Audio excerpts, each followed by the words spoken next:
નમસ્કાર મિત્રો. તો મિત્રો આરટી હેઠળ છે એ પ્રવેશ પ્રક્રિયા માટે વર્ષ 2025-26 માટેનો છે એ કાર્યક્રમ જાહેર કરવામાં આવ્યો છે. એટલે કે જ્યારે તેમની જાહેરાત બહાર પાડવાથી લઈ અને પ્રથમ રાઉન્ડ ક્યારે બહાર પાડવામાં આવશે તેમની તારીખો છે એ જાહેર કરવામાં આવી છે.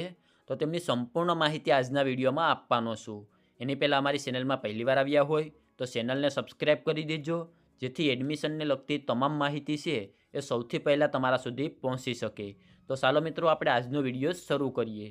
તો સૌપ્રથમ તો શૈક્ષણિક વર્ષ 2025-26 માટે છે એ પ્રવેશ માટેની વર્તમાનપત્રમાં જાહેરાત બહાર પાડવી.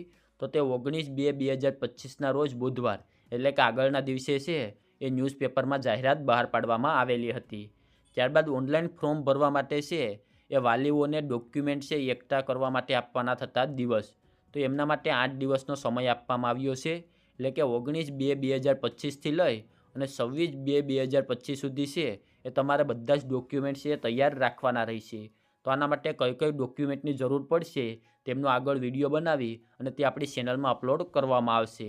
એટલે જો ચેનલને સબસ્ક્રાઈબ ના કરી હોય તો ચેનલને સબસ્ક્રાઈબ કરી રાખજો. ત્યારબાદ ઓનલાઈન ફોર્મ ભરવા માટે આપવાના થતા દિવસ. તો ઓનલાઈન ફોર્મ ભરવા માટે 13 દિવસ આપવામાં આવશે, જેમાં 28/2/2025થી લઈ અને 12/3/2025 સુધી છે એ તમે તમારા બાળકનું આરટી માટેનું ઓનલાઈન ફોર્મ ભરી શકશો.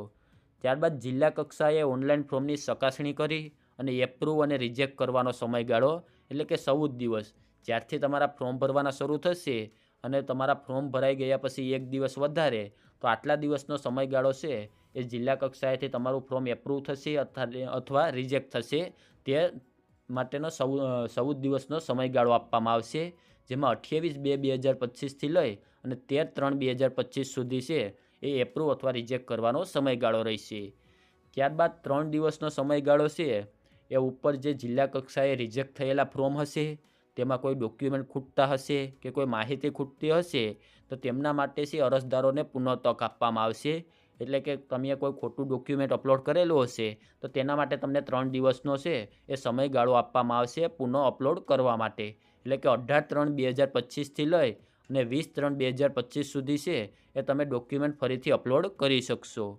ત્યારબાદ જે ડોક્યુમેન્ટ ફરીથી અપલોડ કર્યા છે તેમની જિલ્લા કક્ષાએ ચકાસણી કરવા માટે છે એ 4 દિવસનો સમયગાળો રહેશે, જેમાં 18/3/2025થી લઈ અને 21/3/2025 સુધીમાં છે એ ફરીથી છે તેમની જિલ્લા કક્ષાએ છે એ ડોક્યુમેન્ટ તમે જે અપલોડ કર્યા હોય અને તેમની ચકાસણી કરવામાં આવશે.